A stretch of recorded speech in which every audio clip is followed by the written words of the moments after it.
A misconception about sin. Being saved makes you sinless. The foolishness of man is a dangerous thing. The arrogance of man brings his own destruction. The wrath of man causes him to kill his own brother. But it is in the imagination of man where foolishness, arrogance, and wrath are conceived.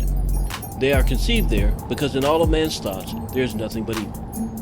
This is the reason God said in Genesis chapter 6 verse 6, He repented or regretted creating mankind. Now, this does not in any way mean that God made a mistake. It means that He was disappointed and sorry that something He created that was good ended up so evil. This would be the same way you would feel if you raised your kids in the fear and the admonition of the Lord, or at least you tried to raise them the right way, and they ended up being drug addicts or dealers, thieves and robbers, liars, cheaters, or murderers, which is what happens on a daily basis in this world. They became that because they are and were not saved and live according to the spirit of the world that is in them, the same spirit that is or was in you, that you once were obedient to before God called you out of that darkness and brought you in the kingdom of His dear Son. That's found in Ephesians chapter 2 verses 1 through 10. Now, I will admit, the idea that when God brings us into His kingdom we become sinless, or the ability and capacity to sin is taken away, is very interesting. However, if you are honest with yourself, no matter how long you've been saved, you can just look at your own life, and that will prove that that's not true. Additionally, just like before the flood, today, the state of the world and the condition of mankind is the same, just like Jesus said it would be in the days before He returned. That's found in Matthew chapter 24, verses 37 to 39. So the issue here is not that sin is still in the world.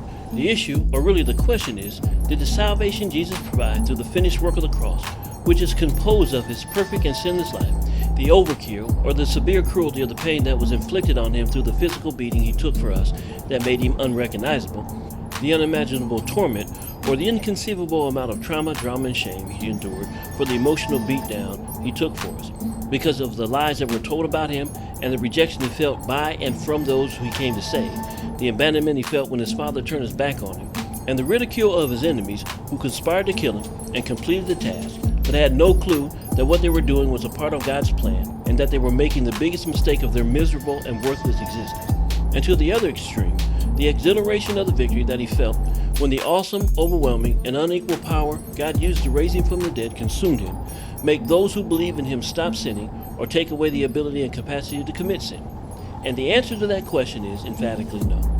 Whether you are saved or not, you will never stop sinning until you die.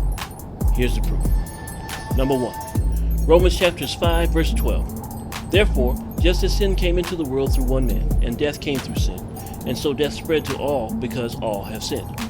That means when Adam disobeyed God, it not only allowed sin into the world, but it awakened the ability and capacity to sin in all mankind. And because sin entered into the world, it brought spiritual and physical death to all mankind, because individually we all sin and can't stop sinning. Number 2. Romans chapter 5 verses 7 through 9 say, What then shall we say? That the law is sin? By no means. Yet, if it had not been for the law, I wouldn't have known sin. For I would not have known what it was to covet if the law had not said, Ye shall not covet.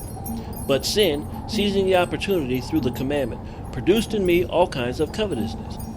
For apart from the law, sin lies dead.